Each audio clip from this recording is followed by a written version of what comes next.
Yeah. So mortgage reduction is trying to pay your home loan off faster, right? Yeah. And your home loan is definitely the biggest sort of strain around your neck because it's not deductible, so you have to pay it after tax. It doesn't, you don't get any income from it. So the sooner you can get rid of that, the better off you are. Like your life becomes so much better when you don't have a mortgage. You've got so much more freedom, freedom to invest or just freedom in your lifestyle. Right? Hello and welcome to the Help My Wealth podcast, Money Rules or Money Rules. Here at Help My Wealth, we are all about empowering financial success in our community of listeners. We hope you find today's topic both informative and helpful.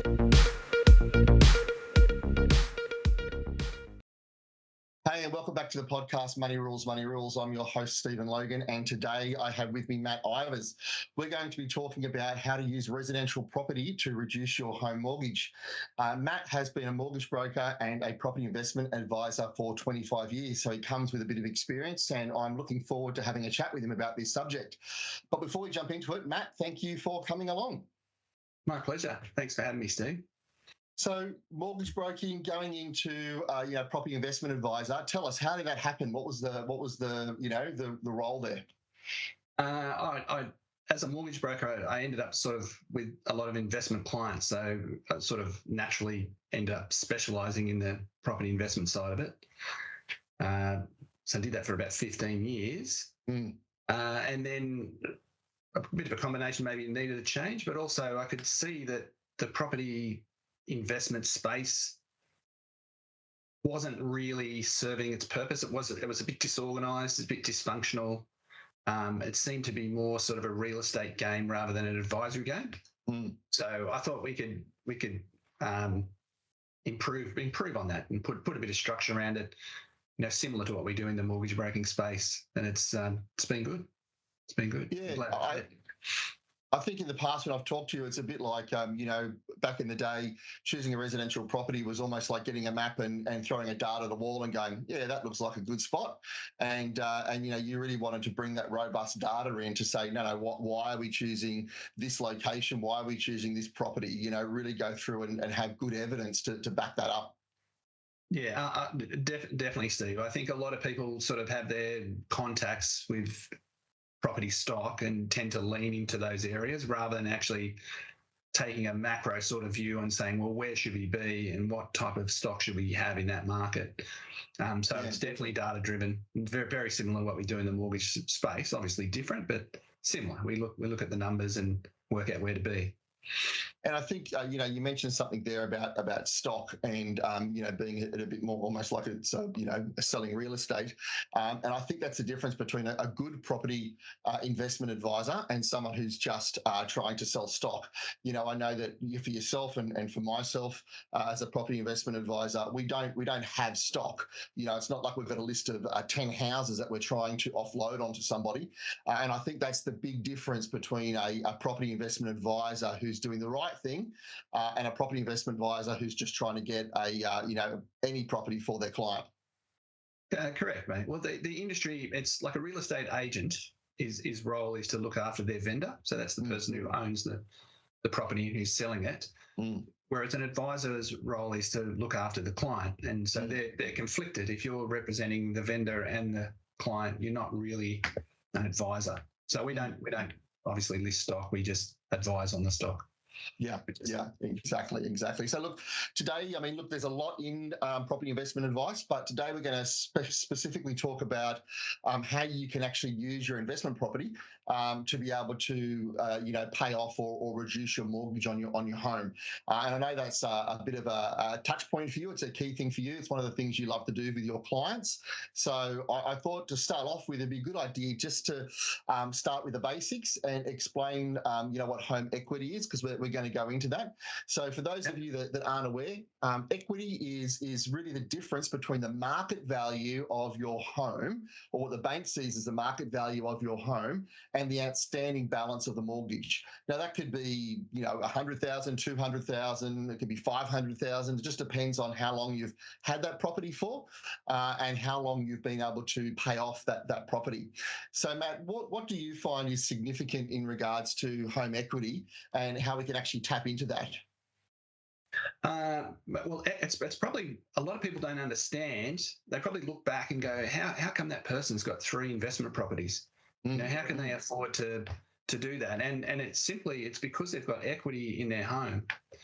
So, like, to give you an example, rather than having to save the deposit, you can use your equity. Yeah. So if you own a home and it's worth, say, $1 million, right? It's pretty normal these days if you own a home, and you've got a mortgage of 400,000. Yeah. So you've got 600K in total equity. Yeah. Now, bank in general will lend you 80%. Yeah. It's an 80% rule. You can go higher with lenders mortgage insurance, but let's leave that for now.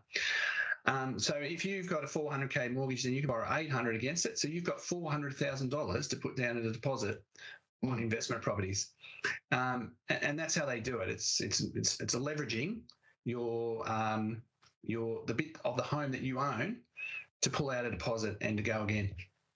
And look, one of the things I have to say to my clients when I'm talking to them is, for the average Australian, their personal home, the home they live in, is the greatest asset they have. And there's all this money sitting there, nice and safe, but unable to be used and unable to be realised until they one day sell that property when they want to downsize. But being able to, take a little bit of that equity and use it for an investment property still keeps it balanced, still keeps it safe, but it means you're actually leveraging that cash that's sitting there that would otherwise not be doing anything. Correct. Well, you're sort of taking, aren't you? You're taking a bit of your house to put down to buy a bit of another house. So a bit of your house is over in that house now, So, as they say, it's safe as houses. So if you're going to invest your money from your home, you might as well put it in another house.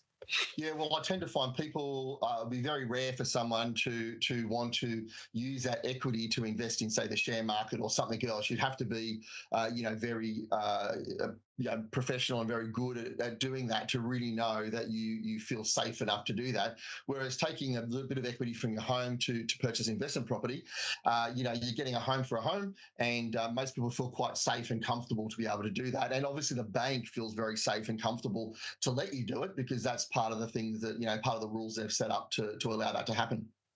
Yeah, it's definitely one of the considered one of the safer asset classes, that's for sure.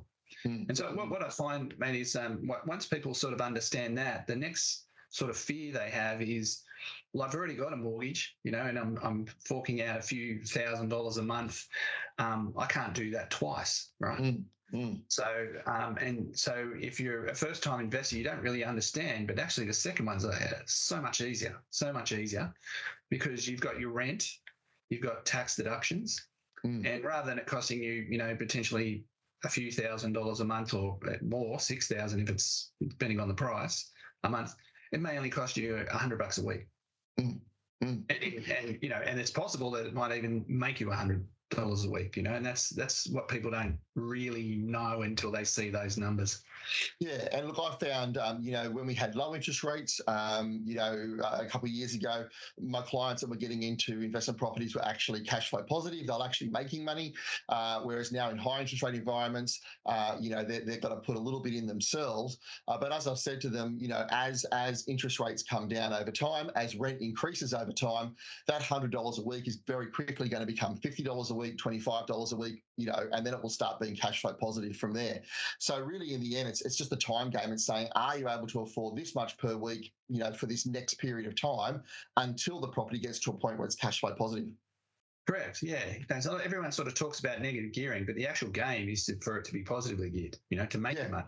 Yeah, that's right. That's right. Negative gearing allows you to not carry such a bigger burden, financial burden, because you can deduct the interest. So, it's definitely a good thing to do. Yeah. So look, tell me, investment strategies, mortgage reduction. When we say those words, what does it mean? Give our listeners a bit of an idea of when we say that. What are you thinking? Yeah. So mortgage reduction is trying to pay your home loan off faster, right? Yeah. And your home loan is definitely the biggest sort of strain around your neck, because it's not deductible, so you have to pay it after tax. It doesn't you don't get any income from it. So the sooner you can get rid of that, the better off you are. Like your life becomes so much better when you don't have a mortgage. You've got so much more freedom, freedom to invest, or just freedom in your lifestyle from it. And I would assume for the average person, that is the biggest debt they have is their home mortgage. So the faster they can get rid of it, the better they are. Yeah. As when you haven't got a mortgage, it's just so much easier. Yeah. in every facet. So there's a couple of different ways. You can pay more off faster, right? So you can take that sort of out of your budget. So you can, that's one angle. Yeah, pay an extra $100 a week towards your mortgage. Great, reduce it faster. Yeah, correct. You can do that. You can leave money in an offset account, for example. So if you've got sort of any cash that you've got lying around, if it's an offset, that reduces your interest bill. That's another good way to get your mortgage down. But as a general rule, those things on what people can afford won't deliver an outcome of, say, putting the extra money into, say, an investment property, which is fairly low, and selling that in a period of time once it's grown and clearing your mortgage. So that's sort of the strategy with the investment property is I can either throw that amount off the mortgage or I can maintain this investment property. Which one of those options is going to get me to paying off my home quicker, right? Yep. And in most people's circumstances, it's generally, even using really conservative numbers, you're going to pay your mortgage off faster if you can do an investment property. Yeah. So to break that down, what I say to my clients is you've got that $100 you can put into your mortgage, or you can pivot and put that money into your investment property. And over time, that investment property is actually going to grow in equity. And at some point, you're going to have, $100, $200, $300,000 of equity in there, at which point you can decide to sell that investment property and pay off your mortgage. Sometimes people say to me, well, what if I want to keep the investment property? And I always say to them, well, that's a good problem to have, isn't it? You can sit down with your mortgage broker, with your financial planner, with your accountant, and decide, okay, do I sell this investment property now and pay off my mortgage, or do we keep going with where it is? But, to make that, from a numbers point of view, Matt, how does that actually look when it stacks up?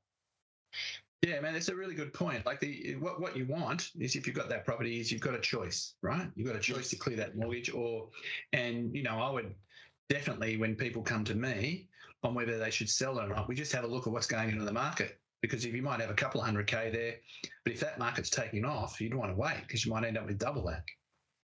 So, yeah. So, Steve, it's probably good to maybe demonstrate some numbers. Yeah. So say for example, if you had a client with a $500,000 mortgage and their repayments were $3,100 a month, so they pretty much had 29 years to go. Yeah. So if that client chipped in an extra $100 a week, like from your example, $100 a week, and say if they used an offset and put, and had an average balance of say $5,000 sort of sitting in there helping them out. Yeah.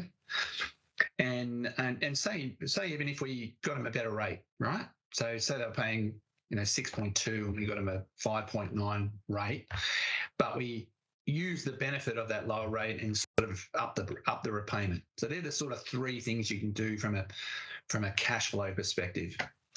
So with that client, you'd sort of get them down to maybe sort of down to 21 years. Yeah. So well worth doing, right?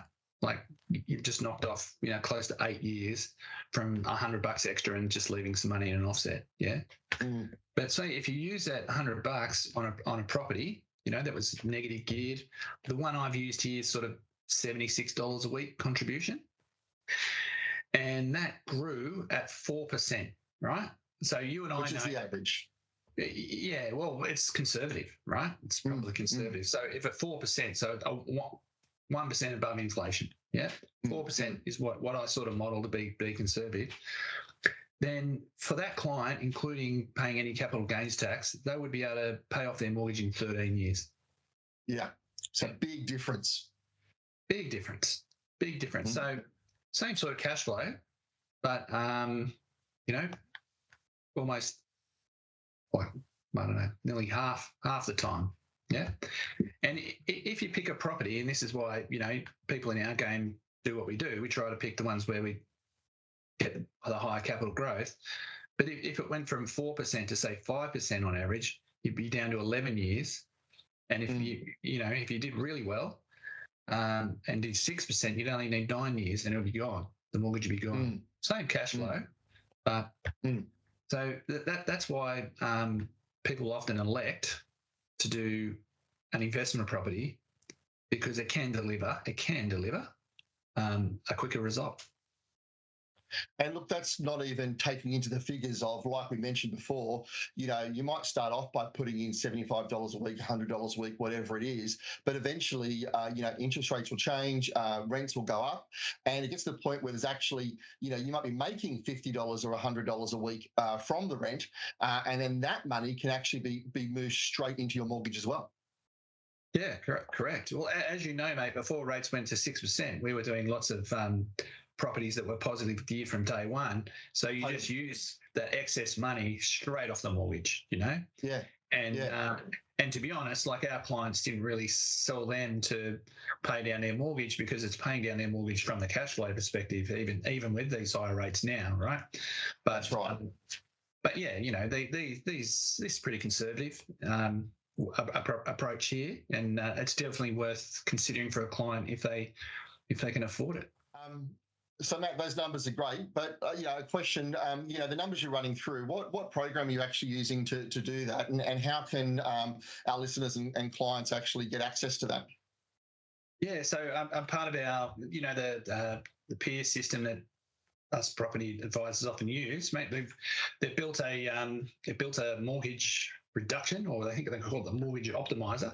So we can actually run, anyone who's interested, you can run a scenario, right? So we can put your details in and your rate, and then we can see how quick you can pay off your mortgage, and then we can put in a sample property to see how that might look for you. So it's wonderful. It's a wonderful program. That's when I was quoting those numbers, mate, I was basically looking at it. Yeah, and look, when I use that, and when I've seen it being used, one of the things I love about it is you can actually go and say, rightio, how much do you want to put aside, on your mortgage, per week? You can put that in and show someone how fast they can reduce their mortgage by. Like you said, I think it was 8 years. Then you can show them, rightio, if you can reduce your rate, you can reduce it by another couple of years, and then you can show them, well, hang on, if you pivot and take that extra $75, $100 and buy an investment property, and use a real life example, which for me is important rather than using some made up pretend example. You can actually show them how fast they can reduce that mortgage. So that little calculator is a really handy little tool to be able to use, and it's been quite beneficial for us, investment property advisors, to be able to show our clients what's possible.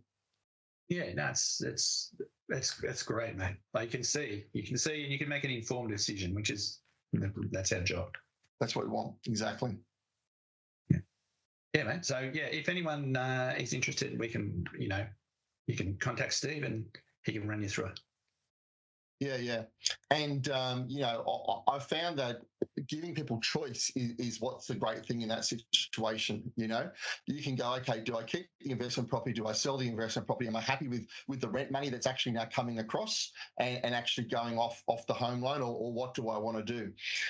Look, another question I often get from people, and I think it'd be a good thing to discuss, is the idea of interest only versus principal and interest. So usually investment property starts off in a interest only type mortgage arrangement, and then after 5 years or whatever the term is you've got for your loan, you can choose to go to principal and interest or interest only. What are your thoughts around that with your background and what you've seen with clients? Well, it basically comes down to maximising your tax benefits, right? So remember the home, you can't deduct the interest on it. That's right. So you want to get rid of that one first. You always want to get rid of the one where there's no income attached to it and no tax deduction. So you always do principal and interest on your home. Yeah. If that's your forever home, certainly. On the investment side, always do interest only. Yeah. Until your mortgage is paid off. Yep. Then sure. Then you would consider principal and interest, because you can start chipping away in it if that's suitable for you at the time, because you no longer have a mortgage anymore and you probably have that cash, and why wouldn't you just throw in some extra money against your investment property, right? Yeah.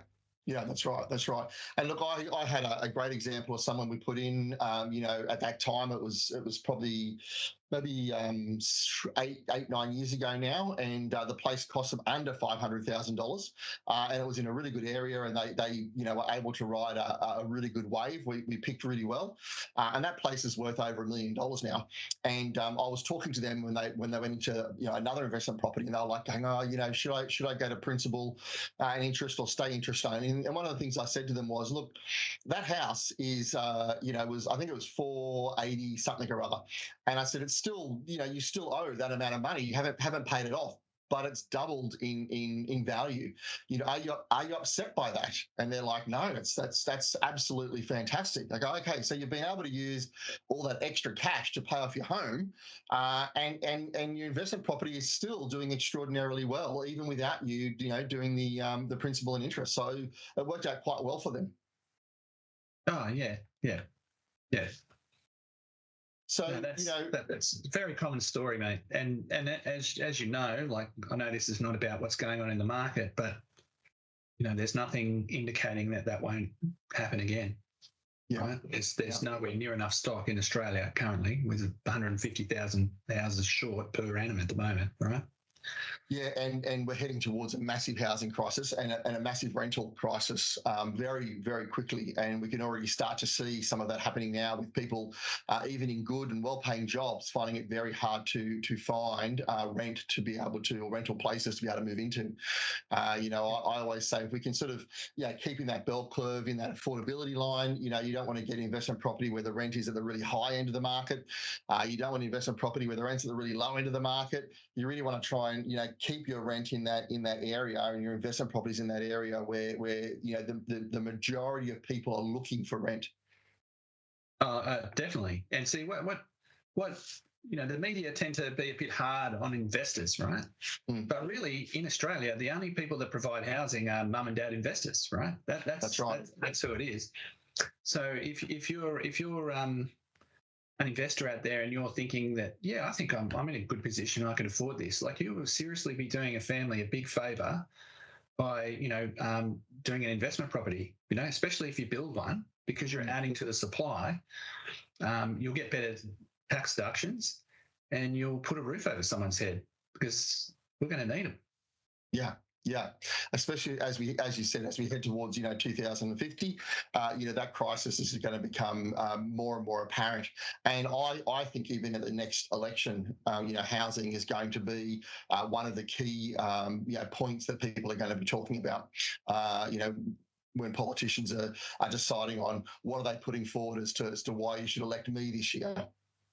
I think it's huge, mate. It's huge, because it's people obviously want to buy one, but what about the poor renters, right? Because it's not enough. There's not enough supply. Anyone that's done basic economics, supply demand. If there's not enough supply, there's plenty of demand for just rentals. And so the rents are just going to keep going up, right? Yeah. Which is it's terrible. Yeah. So look, we've talked about all the good reasons why you'd want to do investment property, how it can help pay off your mortgage, how it can reduce that down. What are some of the risks that is important for people to be aware of when it comes to finding property? And also, what's the time frame do you tend to say to your clients they need to be in property for? It's not a short-term investment strategy, is it? No. If I answer sort of your last part of that question first, like, you generally want to be in 10 years. Yeah. So if you look at property, it's compared to, say, the stock market, right? You might be able to do a trade for $40, right? Yep. In property, you go and buy one, you got stamp duty, 30, 40 grand, right? Yeah, potentially. And then if you go to sell it, it's going to cost you another 30, right? So you need to play a long game. Even the best forecasters that I've seen in the game can be out by a couple of years on what's going to happen. It's sort of property's a bit of a slow moving train, and sometimes things can just shift it. Like, you can fundamentally see it's going to happen. It's just that timing can be out by a couple of years. So 10 years is, for me, that's my minimum. Yeah, yeah, and like you said, sometimes it can be shorter than that. Sometimes it might be longer, but that's the good part to go at around about the 10-year goal. That's where you can start to look and actually see, how well that investment property's done for you. Correct. Yeah, mate. There's definitely shorter ones because, as you know, it might be a property with a particular add value that you can sort of punch the value up sooner. But if it's just your traditional buy and hold, sort of the safest, most reliable option, then 10 years is generally the shortest period. That's generally a property cycle, right? Yeah. Property cycle running for 10 years. Yeah. And look, I mean, you and I, we spend that time trying to shorten that by looking for the right area, by looking for the right property, by looking for, the vacancy rates, looking at 100 different factors that will actually indicate to us that this property is going to be a faster moving train, as you said. But, in the end, to be a balanced and conservative, I always say to my clients, this is a 10-year game, but we hope the train moves faster. Yeah, well, that's our job, mate. Our job is to try and make that ride shorter, right? Yeah. But, yeah, we're pretty good at nailing the market. But, if you've got 10 years in mind, because you said it's about managing risk, 10 years, you'll come out ahead. Yeah. Yeah, that's right. And what other risk factors do people need to keep in consideration when it comes to doing investment property, do you think? The biggest one that people don't think of is cash flow. So for whatever reason, like if you were going to go and buy a business, what's the first thing you look at in the business? You look at the numbers, right? You look at the books. How much is it making? How much is it losing? And then you'd factor that into the purchase. But for property, people just don't seem to do that in general. So the biggest risk I see is not understanding how much that property is going to cost you. So, and it can make a huge difference. Like in that sample that we've used, it was $76 on that particular product, particular example. But it's very easy to get a property that might cost you, $400 or $500. If it's a unit with a high strata that you didn't pick up, or do the numbers. Do the numbers. When it comes to investment, it's really about the numbers.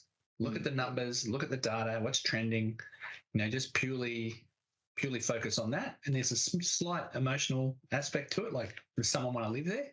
Yeah. But, the numbers are important to tick off.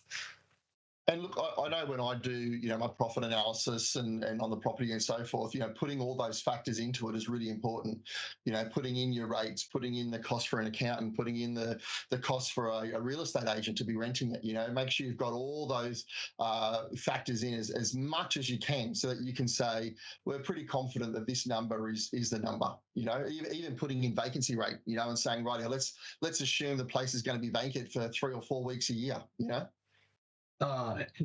Correct, mate. When as you know, our philosophy is to sort of run not ridiculously bad scenarios, but like to stretch it out.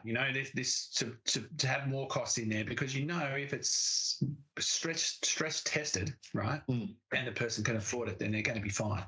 Because the only time I've really seen people lose money, and I saw this a lot when I was a mortgage broker, is when they've had to sell in a shorter period of time.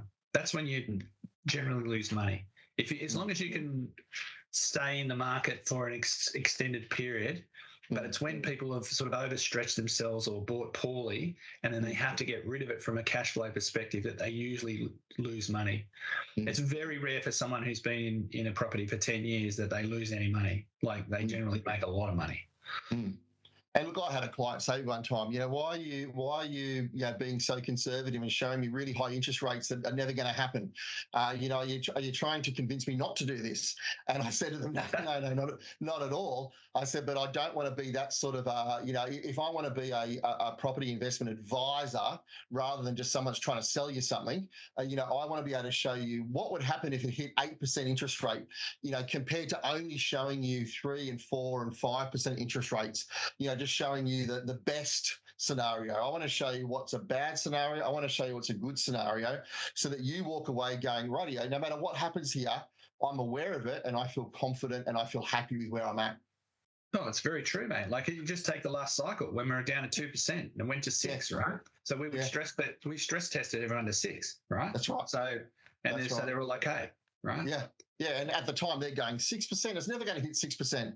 You know. Well, I thought the same too, mate. I thought the same too, right? I didn't think we'd get to 6. Like it seems crazy that we've had to go to 6, but here we are. And now I'm stress testing people on 8%. You know, so you know it's one of those things. But I think that's what's really important to do is to actually show people, hey, here's the really good stuff. This is what we're trying to achieve. But here are the risk factors. Here's what we are to be conservative, so that you can push forward in a way that you feel confident and sort of go from there. So look, you know, you've been in this game for a while, Matt. You know, tell me, do you have some clients that have been around for that sort of 10-year mark, and then you can give a bit of an example of what they've been able to achieve? Because in the end, that's what we're wanting to see. What happens at that 10-year mark, or you know, maybe even earlier for some of your clients? Yeah, but well, you know, I've been around for 25 years now. I'm like, I was a young kid when I first started. Now I'm like a veteran. Yeah, man, I can give. I definitely give you some examples. So I've had people like sort of bought you help them buy their first home, and then they bought an investment property from that cash flow, and they've managed to clear. You know, like this sample that I gave is sort of a common thread. They've been able to clear that mortgage. So then they've got no mortgage. And then they've got their family home. So once you get set on that, once you've got no mortgage, you can do a lot of investment properties. So I've got several clients who've done this first step, get rid of your mortgage. Then they've got this free cash flow, and then it's just like then they can go and get 2, 3 properties after that, and it's really only costing them in this market a few $100s a week. But now 10 years on, those guys are sort of positively geared. 20, 30 grand, like, so they've got no mortgage and they've got 20, 30 grand coming in, 10 years on. And that's quite common and normal. Yeah, and like you said, it's just doing it in that step approach. I mean, I often get clients say, "Oh, this is great. I'm really happy. When can I do the next one?" And you're like, you can do it as soon as you're ready, but let's do it in a balanced and safe way. And talk to your accountant, talk to your mortgage broker, make sure it's going to work for you. But there's no reason why you can't do this a second or a third or a fourth time as time goes on. And then when you've got that $20,000 that's in cash flow positive and you've paid off your house, then you can start paying off your investment properties, and go from there. And it just gives you so many options to move forward, doesn't it? Yeah. You can sort of make the choice. Do you pay them off or do you get another one? Right? Yeah. So it just depends on what you're trying to achieve in the end, and we model that. Well, it's funny that you say like, and like being in this space is when someone's doing it for the first time, they're really nervous, and you've got to hold their hand, and it's quite a big leap because it's sort of it's a leap of faith, right? Yeah, never done before. Correct. But once they've done one, you almost have to slow them down, right? On the next one. You go, oh, hold on, you're not quite there. Just hold on, wait, let's wait a little bit longer and just to be safe. And it's like, funny. No, I've got the equity, I can see it. And you're like, yeah, but you've only just got it. Let's give a little bit of a buffer there. Let's because but that's what I find. So, because I certainly, as a mortgage broker, when I specialised there and people would come to me and they'd be in trouble, it's because they overstretch. So I'm very, very conscious of not having people do too much because you don't want to stretch yourself. Yeah. Cash flow is king. Yeah, cash flow is king. And look, Matt, thank you so much for coming and talking to us today. I really appreciate your time. I'm sure we'll get you back again and do another bit of a property report and look at some other ways we can, use property and investments to actually help build our wealth over time. But I appreciate the time you spent with us today. So thank you so much for coming. An absolute pleasure, mate. Anytime, Steve. So all of you out there, this is Money Rules, a podcast by Help My Wealth. And as always, we're all about empowering your financial future. Today, we've done that by looking at leveraging, your residential property to actually buy investments as a strategic tool to then be able to reduce your mortgage and create wealth and to build wealth for yourself. So I hope that's been really good for you. As always, please like and follow us. And if you want to get in contact, go to the links and you'll be able to get in contact with us from there, and you can ask further questions as people often do. So thank you again, and we'll see you next time. Bye for now.